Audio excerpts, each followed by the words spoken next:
Hello, my name is Dave Reed. For those who don't know, I have a YouTube channel called DReedMusicalX, and I play a lot of guitar and stuff like that. And I do a lot of direct recording as far just for my music and stuff to do for videos. And a lot of people have asked me, what do I use? And is it very expensive? It's kind of an expensive thing if you want to do something right as it is. But do you have to spend $1,500 on something like Pro Tools to get started? No. I've had Pro Tools before. It was $1,500 when I had it. And then before I knew, I was going, okay, how come something like this, and my recording still ain't right? Well, you have to buy a gate, a compressor, delimiters, another interface and stuff, sometimes depending on your computer. I mean, the Pro Tools is supposed to be an interface in itself, but it's not the only thing that you need. It's just a starter kit, and it can actually range up into thousands of dollars to do a recording right. This has everything in it. The PODxts, and there's people out there that don't like them. Most of the people that I've run across that don't like them just don't know how to use them. You know how to use these things, you can sound just like an album. You could listen to Hero of the Day, the cover I did on that. I did that video to be a third guitarist in that album, and it's very close.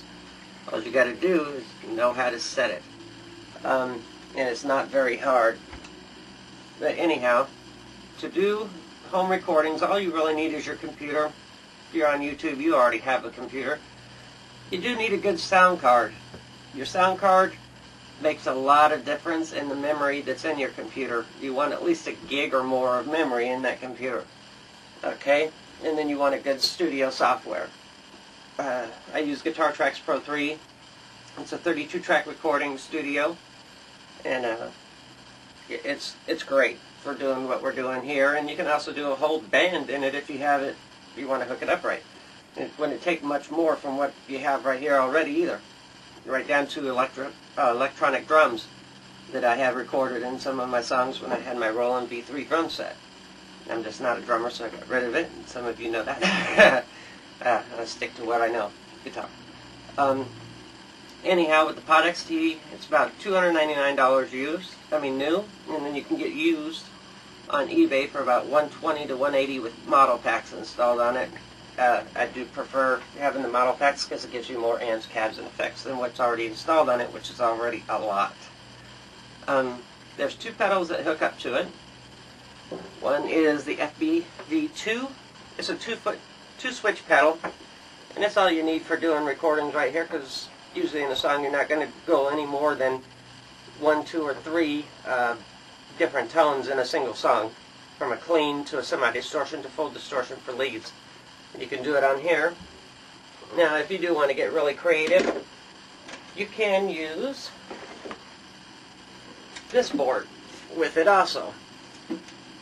This gives me 4 banks to work with, like clean, semi-clean, semi-distortion, full distortion right off the bat.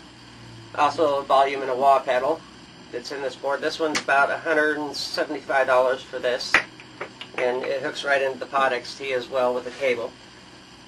Okay, and the other external effect that I use, and I usually run it with this one and just the PODxts when I'm not using that board, is my JH1 wah. I use that on some songs for some recordings, depends.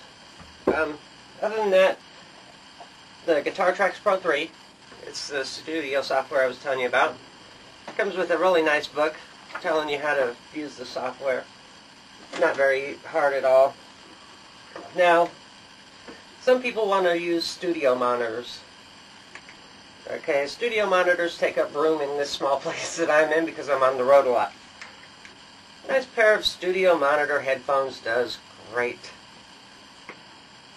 You can play through it, listen back, great sound for what you're wanting.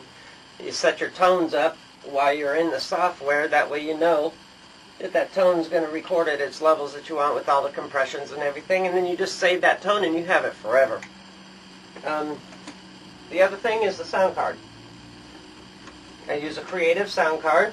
It's an Audigy 2ZS, and it's a PCI card.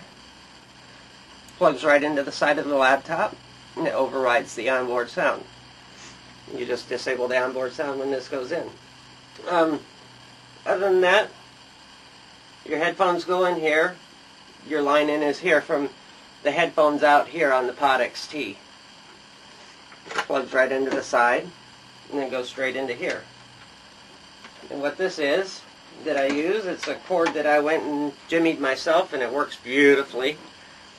All it is a stereo cord, about maybe 3 feet long, I think it is. It's got these ends on it here, the stereo. They're the 1/8, and with the little gold stereo from 1/8 to 1/4. You need this to come out of the PODxts, the larger, and it goes down to the smaller end into the sound card. And that's it. You're ready to record. Very simple. This sound card runs about $99 brand new. I have the other one with the front bay in that computer over there, which was like $300. And then I also have another Audigy that's in my third computer in the bedroom. All these computers are pretty much monsters anyhow. But other than that, people, that's all you really need. You don't need much more. So you're looking at $300, $100, $20 for the pedal here to get you started. And that's all you would need. That pedal board over there, the bigger one, for $175, that's an option, and it's well worth every penny of it for doing live gigs, because I could recall more tones and stuff and go up and down faster than on this one when I'm live. This can be used live or for studio recording. It's an awesome thing, and ever since I've had Marshall heads and everything else, I'll never go back to it. Why? This has everything. Why have pedals everywhere and having to set them up? My setup time was like over an hour to set everything up on stage, and about an hour to pack it all up. Now with this, I can bring this into a studio, plug this right into a mixer. I don't even have to bring my amp. It goes right into the main house speakers, and I'm live 5 minutes. To me, the big speakers and stuff, they're just for looks anymore anyhow. I do have a Marshall stack. It's out there. I keep it locked up in the shed. I got rid of my crates, got the Marshall stack. I still have my Flex Zone 3 over there, and all my mixer stuff is mounted up there now.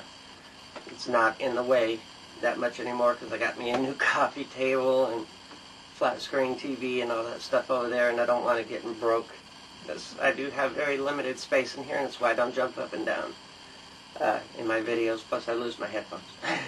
As you can see in our video. Or was that Wild Child? I think it was Wild Child Rhythm. Anyhow, you have any questions about any of this stuff, just ask me. It's very easy stuff to use, and you don't need all the expensive stuff to have good recordings, people. So, enjoy. And I'm working with somebody right now with some drums, and he's out of town right now. He said when he gets back he's going to do some drum tracks, and we're going to see what we can do from there. So I may have found a drummer, people, but I'm still looking for a good bass player and vocals. So just anybody out there, give me a message, send me a demo. I'd like to hear you first. And we'll go from there. See if you're who I'm looking for.